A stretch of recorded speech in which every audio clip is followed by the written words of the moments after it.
Hello students, நம்ம இந்த கிளாஸ்ல என்ன பார்க்கலாம்னா exercise 8.18 இருக்குல. சோ அதுல இருக்க example sums பார்க்கலாம். 8.3 exercise இருக்குல. சோ அதுக்கு ரிலேட்டடா இருக்க example sums பார்க்கலாம். சோ bookல page number 320 ல இருக்கு.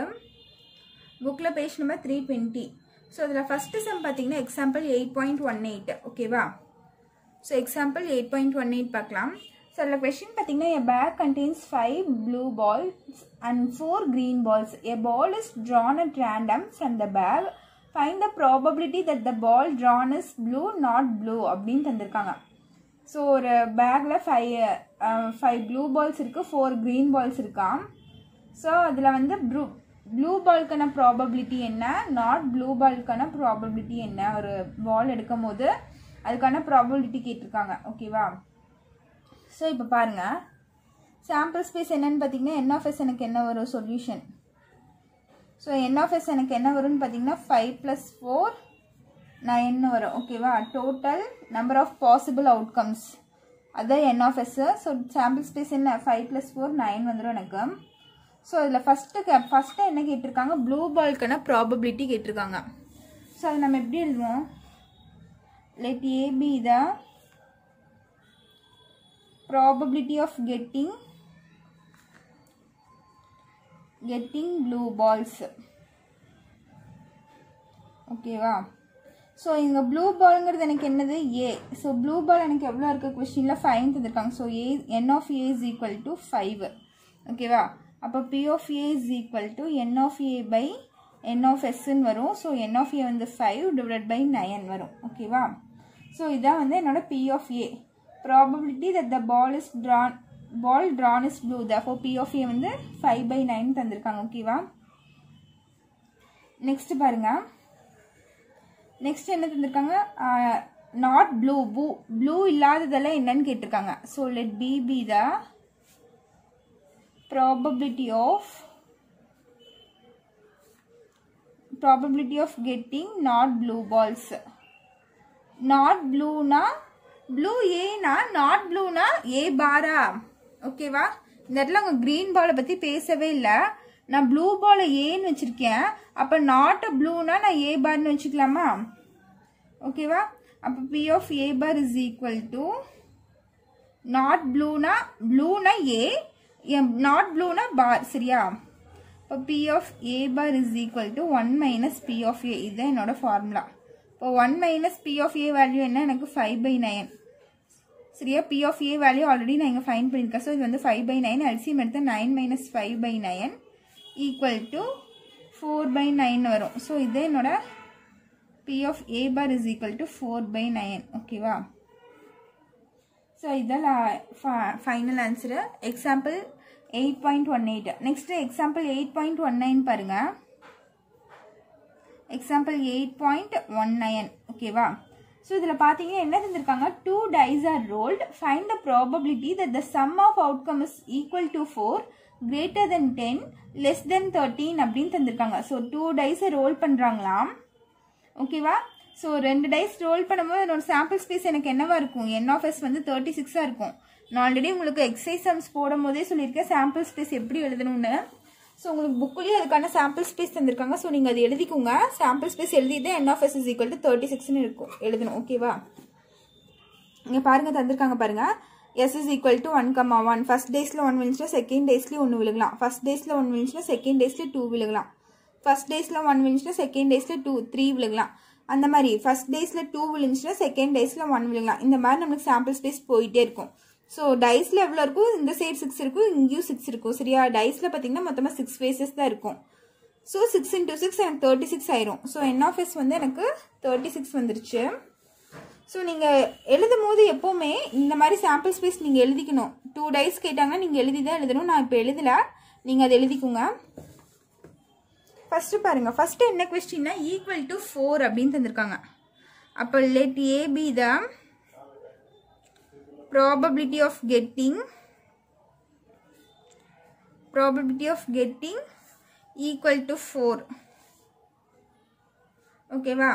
ஸோ அப்போ ஏ என்ன வரும், ஈக்குவல் டு 4னா என்ன, ரெண்டு நம்பரை ஆட் பண்ணும் போது எனக்கு 4 வரணும். ஸோ அதுதான் எனக்கு ஈக்குவல் டு 4 அப்படிங்கிற மீனிங் வரும்.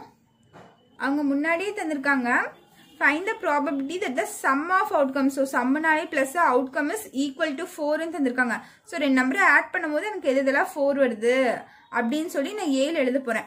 அப்படி பார்த்தீங்கன்னா உங்களுக்கு எதெல்லாம் வரும்னு பார்த்தீங்கன்னா ரெண்டு நம்பர் எதெல்லாம் 4 வரும்னு பார்த்தீங்கன்னா இந்த 1 3 ஆட் பண்ணால் எனக்கு 4 வருமா, 1 + 3 4 வரும். ஓகேவா. நெக்ஸ்ட் பார்த்தீங்கன்னா 2 + 2 எனக்கு 4 வருமா, இது ரெண்டும் ஆட் பண்ணால் எனக்கு 4 வரும். நெக்ஸ்ட் 3, 1 இது ரெண்டும் ஆட் பண்ணால் எனக்கு 4 வருமா. ஸோ அப்படி பார்த்தீங்கன்னா இது 3 ஆட் பண்ணால் மட்டும்தான் எனக்கு 4 வரும். மற்ற எந்த நம்பரை ஆட் பண்ணாலும் எனக்கு 4 வராது. ஓகேவா. So first question equal to 4ன்னு தந்திருக்காங்க. ஸோ இந்த 3 நம்பர்ஸ் ஆட் பண்ணால் மட்டும் எனக்கு 4 வருது. ஸோ இதை மட்டும் நான் 7 எழுதிக்கிறேன். இப்போ A is equal to என்ன வரும், 1, 3, 2, 2, நெக்ஸ்ட் என்ன இருக்குது 3, 1. அப்போ N of A வந்து எனக்கு 4, 3 வருது N of A. ஓகேவா. அப்போ P of A என்ன வரும், P of A is equal to N of A by N of S. So N of A வந்து 3, N of S வந்து எனக்கு 9. ஓகேவா. ஸோ இது ரெண்டும் கேன்சல் பண்ண எனக்கு என்ன வரும், சாரி N of S வந்து 36 எனக்கு. N of S என்ன 36 தானே. ஸோ இது ரெண்டும் கேன்சல் பண்ண இது 1 times இது 12 times. ஸோ 1/12 எனக்கு வரும். ஓகேவா. ஸோ இது வந்து உங்களோட ஃபஸ்ட்டு சப்டிவிஷன். இதுலேயே செகண்ட் பார்த்தீங்கன்னா என்ன தந்திருக்காங்க, greater than 10. Let B be the probability of getting greater than 10. Greater than 10 எனக்கு என்ன அர்த்தம், ரெண்டு நம்பரை ஆட் பண்ணால் எனக்கு 10க்கு மேலே இருக்கிறதெல்லாம் கேட்டிருக்காங்க. ஓகேவா. ஸோ எந்த ரெண்டு நம்பரை ஆட் பண்ணால் எனக்கு 10க்கு மேலே வரும்னு பாருங்கள். ஸோ அதே மாதிரி இந்த சாம்பிள் ஸ்பேஸ் எடுத்துக்கோங்க. ஸோ இந்த சாம்பிள் ஸ்பேஸில் பார்த்தீங்கன்னா பெரிய நம்பர் ரெண்டு நம்பரை ஆட் பண்ணால் தான் நம்மளுக்கு 10க்கு மேலே வரும். ஓகேவா. இங்கெல்லாம் பார்த்தீங்கன்னா 6குள்ளே தான் இருக்குது. ஸோ இப்போ இந்த 6லேயே எடுத்துட்டிங்கன்னா வச்சுக்கோங்களேன், 6 + 3 எனக்கு 9 வந்துடும். 6 + 4 10 தான் வருது. ஸோ கிரேட்டர் தென் 10னா 10க்கு மேலே. அப்போ பார்த்தீங்கன்னா உங்களுக்கு 6 + 5 வரும். ஓகேவா. 6, 5 இது ரெண்டும் வரும். அதுக்கப்புறம் 6 + 6 6, ஸோ இது ரெண்டும் ஆட் பண்ணால் எனக்கு 12 வருது. இது ரெண்டும் ஆட் பண்ணால் எனக்கு 11 வருது. ஓகேவா. கிரேட்டர் தென்னா 10க்கு மேலே தான் இருக்கணும். ஓகேவா. நெக்ஸ்ட் பார்த்தீங்கன்னா இங்கே பார்த்தீங்கன்னா 5, 6 ஸோ இது ரெண்டும் ஆட் பண்ணால் எனக்கு 11 வருது. அப்படி பார்த்தீங்கன்னா உங்களுக்கு இந்த 3 நம்பர் மட்டும்தான் நம்மளுக்கு வரும். ஓகேவா. ஸோ இது 5, 5 இது பார்த்தீங்கன்னாலும் உங்களுக்கு 10 தான் வருது. நம்மளுக்கு 10க்கு மேலே இருக்க நம்பர் தான் வேணும். ஸோ இங்கே பார்த்தீங்கன்னா 4, 6 ஸோ இது பார்த்தீங்கன்னாலும் உங்களுக்கு 10 தான் வருது. இங்கே பார்த்தீங்கன்னா 3, 6 9 தான் வருது. ஸோ இந்த நம்பர்ஸ் எல்லாம் எதுவுமே வராது. இந்த நம்பரை விட இது எல்லாமே சின்ன நம்பர். ஸோ நம்மளுக்கு எது வரும், 6, 5 வரும், 6, 6 வரும், 5, 6 வரும். ஸோ இந்த 3 நம்பர் மட்டும்தான் எனக்கு வரும் பியில். ஸோ நான் அதை எழுதிக்கிட்டுமா, B is equal to என்னென்ன இருக்குது, 5, 6 ஒன்று, 6, 5 ஒன்று, 6, 6 ஒன்று. ஓகேவா. அப்போ N of B எனக்கு என்னது 3. அப்போ P of B is equal to N of B by N of S. So N of B வந்து 3 N of S எனக்கு என்னது 36. அதே 1/12 தான் எனக்கு வருது. ஓகேவா. புரிஞ்சுதா இந்த செம்ம. ஸோ அதே மாதிரி நெக்ஸ்ட் இதில் தேர்ட் சப்டிவிஷன் பார்த்தீங்கன்னா less than 13 அப்படின்னு தந்திருக்காங்க. So probability of getting less than 13. ஓகேவா. ரெண்டு நம்பரை ஆட் பண்ணும் போது எனக்கு 13க்கு கீழே வர நம்பர்ஸ் என்ன அப்படின்னு கேட்டிருக்காங்க. ஓகேவா. அப்படி பார்த்தீங்கன்னா இதில் பாருங்கள், இதில் இருக்க எந்த நம்பரை நீங்கள் ஆட் பண்ணாலும் உங்களுக்கு 13க்கு கீழே தான் வரும். சரியா. நம்மளுக்கு ஹையஸ்ட் என்னன்னு பார்த்தீங்கன்னாலே 6, 6 தான். ஸோ இந்த 6, 6 ஆட் பண்ணால் எனக்கு 12 தான் வருது. அதுவும் 13க்கு கீழே தான் வருது. ஸோ இங்கே இருக்க எந்த நம்பரை நான் ஆட் பண்ணாலும் 13க்கு கீழே தான் வரும். ஃபார் எக்ஸாம்பிள் 3 + 5 இது ரெண்டு ஆட் பண்ணாலும் உங்களுக்கு 8 தான் வருது. 13க்கு கீழே தான் வருது.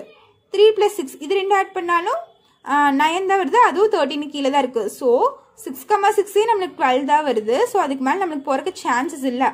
ஸோ இது அத்தனை நம்பருமே நம்மளுக்கு வரும் சீல. ஓகேவா. அவங்க என்ன கேட்டிருக்காங்க, less than 13 தான் கேட்டிருக்காங்க. ஸோ 13க்கு கீழே இருக்க நம்பருக்கெல்லாம் ப்ராபபிலிட்டி கேட்டிருக்காங்க. அப்படி பார்த்து இது ஃபுல்லாகவே நம்மளுக்கு வரும் சாம்பிள் ஸ்பேஸாக, சாரி சியா நம்மளுக்கு இது ஃபுல்லாமே எடுத்துப்போம். அப்போ நீங்கள் எழுதிக்கோங்க, let C be the probability of getting less than 13 எழுதி நீங்கள் எழுதுங்க. நான் வெறும் less than 13 மட்டும் எழுதியிருக்கேன். அப்படி பார்த்தீங்கன்னா சி என் ஆஃப் சி பார்த்தீங்கன்னா உங்களுக்கு அத்தனை நம்பர்ஸுமே வரும். 36 வரும். 36மே ஃபுல்லாக வரும் உள்ளே இருக்கிறது எல்லாமே. அப்போ என் ஆஃப் எஸ் பார்த்தீங்கன்னா P of C என்ன வரும், N of C by n of s. So n of c வந்து 36 by n of s 36 தான். அப்போ வேல்யூ என்ன இதையும் கேன்சல் பண்ணிங்கன்னா எனக்கு 1 தான் வரும். இப்போ n of c வந்து 1. இதுதான் நம்மளோட ஃபைனல் ஆன்சர். புரிஞ்சுதா? ஸோ இதுலேயே எக்ஸாம்பிள் 8.20 பாருங்க. ஸோ இதில் பார்த்தீங்கன்னா என்ன தந்திருக்காங்கன்னா example 8.20ல் 2 coins are tossed together. What is the probability of getting different faces on the coins அப்படின்னு தந்திருக்காங்க. ஓகேவா? ஸோ 2 coins டாஸ் பண்ணுறாங்களா? ஸோ 2 coins டாஸ் பண்ணால் உங்களுக்கு சொல்லியிருக்கேன் சாம்பிள் ஸ்பேஸ் எப்படி எழுதணும்னு. h, h, h, t, t, h, t, t. So இதுதான் உங்களோட sample space. So n of s is equal to என்னது எனக்கு 4. ஓகேவா? ஸோ அவங்க என்ன தந்திருக்காங்கன்னா probability of getting different phases on the coins அப்படின்னு தந்திருக்காங்க. So let A be the probability of getting different phases of the head. Sorry, different phases on the coins. So different faces on the coins na enna arthomna, so ஒரு coin எடுத்தீங்கன்னா உங்களுக்கு ரெண்டு side இருக்குமா, ஒரு side head இருக்கும், இன்னொரு side tail இருக்கும். சரியா? அதான் சொல்றாங்க ரெண்டு சைடு இருக்குல்ல. ஸோ எங்கெங்கெல்லாம் ரெண்டு ஹெட்டு டெய்லு வருதுன்னு பார்த்தீங்கன்னா இது ஒன்று வருது ஹெட்டு டெய்லு, இங்கே பார்த்தீங்கன்னா டெய்ல் ஹெட் வருது. ஸோ இதுதான் நமக்கு டிஃப்ரெண்ட் ஃபேஸஸ். இங்கே பார்த்தீங்கன்னா ரெண்டுமே டெய்ல் இருக்குது, இங்கே பார்த்தீங்கன்னா உங்களுக்கு ரெண்டுமே ஹெச் இருக்குது, சேமாக இருக்கா? ஸோ டிஃப்ரெண்ட் ஃபேஸஸ் பார்த்தீங்கன்னா இது ரெண்டும் மட்டும்தான் நம்மளுக்கு இருக்குது. அப்போ n of a வந்து எனக்கு 2. So p of a is equal to n of a by n of s. எனக்கு என்ன வரும்? 2 by n of s வந்து 4. ஸோ இதையும் கேன்சல் பண்ணிங்கன்னா எனக்கு 1/2 வரும். இதுதான் என்னோட ஃபைனல் ஆன்சர். ஸோ நெக்ஸ்ட் பார்த்தீங்கன்னா 8.21 பாருங்க. ஸோ இதில் என்னன்னா from a well shuffled pack of 52 cards, one card is drawn at random. Find the probability of getting red card. ஃபர்ஸ்ட்ல வந்து ரெட் கார்டு கேட்டிருக்காங்க, செகண்ட்ல ஹார்ட் கார்டு, தேர்டு வந்து red king, fourth face card, fifth வந்து number கார்டுன்னு கேட்டிருக்காங்க. ஓகேவா? So இது எப்படி போடலான்னு பாருங்க. ஸோ இப்போ எக்ஸாம்பிள் 8.21ல் சொல்யூஷன் பாருங்க. என்ன சொல்லியிருக்காங்க? From a well shuffled 52 cards. So கார்ட்ஸ்னாலே எனக்கு n of s என்ன தான் வரும்? 52 தான் வரும். ஓகேவா? ஸோ என்னோட n of s 52. அதில் ஃபஸ்ட்டு என்ன கேட்டிருக்காங்க? ரெட் கார்டு கேட்டிருக்காங்க. சரியா? அப்போ ரெட் கார்டு நீங்கள் எல்லாத்துக்குமே let A be the probability of getting red card அந்த மாதிரி நீங்கள் எழுதி தான் எழுதணும். நான் வெறும் ரெட் கார்டுன்னு மட்டும் எழுதுறேன். ஸோ நீங்கள் எல்லாத்துக்குமே let A be the probability of getting இந்த மாதிரி எழுதி தான் எழுதணும். ப்ராபபிலிட்டி பொறுத்த வரைக்கும் இந்த சென்டென்ஸ் வந்து ரொம்ப முக்கியம், எல்லா சம்முக்குமே நீங்கள் போடணும். ஓகேவா? ஸோ ஃபஸ்ட்டு ரெட் கார்டுக்கான ப்ராபபிலிட்டி கேட்டிருக்காங்க. ஸோ ரெட் கார்ட்ஸ்னால் நம்மளுக்கு என்னென்ன வரும்னு பாருங்கள். நான் ஆல்ரெடி இன்ட்ரடக்ஷனில் வீடியோவில் சொல்லியிருந்தேன் ரெட் கார்ட்ஸ்னால் எது எதுன்னு. ஸோ இங்கேயே அவங்க டேபிள் தந்திருக்காங்க, புக்கில் பாருங்கள். ஸோ இதில் பாருங்கள் ரெட் கார்டு பார்த்தீங்கன்னா ஹார்ட் ஃபுல்லாமே எனக்கு ரெட்டில் வருது, டைமண்ட் ஃபுல்லாமே ரெட்டில் வருது. ஸோ இது ரெண்டும் சேர்த்து தான் எனக்கு ரெட் கார்ட்ஸ் வரும். ஸோ இதில் டோட்டலாக எவ்வளோ கார்ட்ஸ் இருக்குன்னு பார்த்தீங்கன்னா இதில் ஒரு 13 கார்ட்ஸ் இருக்கும், அதே மாதிரி இதில் பார்த்தீங்கன்னா 13 கார்ட்ஸ் இருக்கும். அவங்க என்ன சொல்லியிருக்காங்க? வெறும் ரெட் கார்ட்ஸ் மட்டும்தான் கேட்டிருக்காங்க.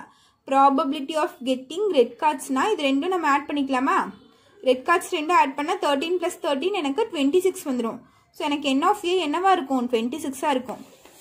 அவங்க ரெட் கார்ட்ஸ் தான் கேட்டிருக்காங்க. ஸோ எனக்கு ரெட் கார்ட்ஸ் பார்த்தீங்கன்னா மொத்தமாக 26 இருக்குது. ஸோ n of a வந்து 26. இப்போ p of a is equal to n of a by n of s வரும். ஸோ 26/52 வரும். ஸோ இதையும் கேன்சல் பண்ணால் எனக்கு 1/2 வரும். சரியா? ஸோ இதுதான் ஆன்சரு. நெக்ஸ்ட் செகண்ட் ஒன் பார்த்தீங்கன்னா என்ன வருதுன்னா என்ன தந்திருக்காங்க கொஸ்டினில்? ஹார்ட் கார்டுன்னு தந்திருக்காங்க. Heart card. ஸோ அதே மாதிரி எழுதிக்கோங்கன்னா let P the probability of getting a heart card அப்படின்னு எழுதுங்க. சரியா? ஸோ இந்த இடத்துல n of b எனக்கு என்ன வரும்னு பாருங்க. ஹார்ட்னா நம்மளுக்கு எது வருதுன்னு பாருங்க. ஹார்ட் நம்மளுக்கு எது? இது மட்டும்தான் நம்மளுக்கு ஹார்ட். ஓகேவா? ஸோ இந்த ஹார்ட்டில் மொத்தம் எவ்வளோ கார்ட்ஸ் இருக்காங்க? ப்ராபபிலிட்டி ஆஃப் கெட்டிங் ஹார்ட் அப்படின்னு தான் கேட்டிருக்காங்க. ஸோ ஹார்ட்டுக்கான ப்ராபபிலிட்டி கேட்டிருக்காங்க. ஸோ இதில் மொத்தமாக எவ்வளோ கார்ட்ஸ் இருக்குன்னு பார்த்தீங்கன்னா 13 கார்ட்ஸ் இருக்குது எனக்கு. ஓகேவா? ஹார்ட்டில் கவுண்ட் பண்ணி பார்த்தீங்கன்னா 13 கார்ட்ஸ் இருக்குது. அப்போ n of b எனக்கு என்ன வரும்? 13 வரும். So n of b 13னா p of b is equal to n of b by n of s வரும். ஸோ 13/52 வரும் எனக்கு.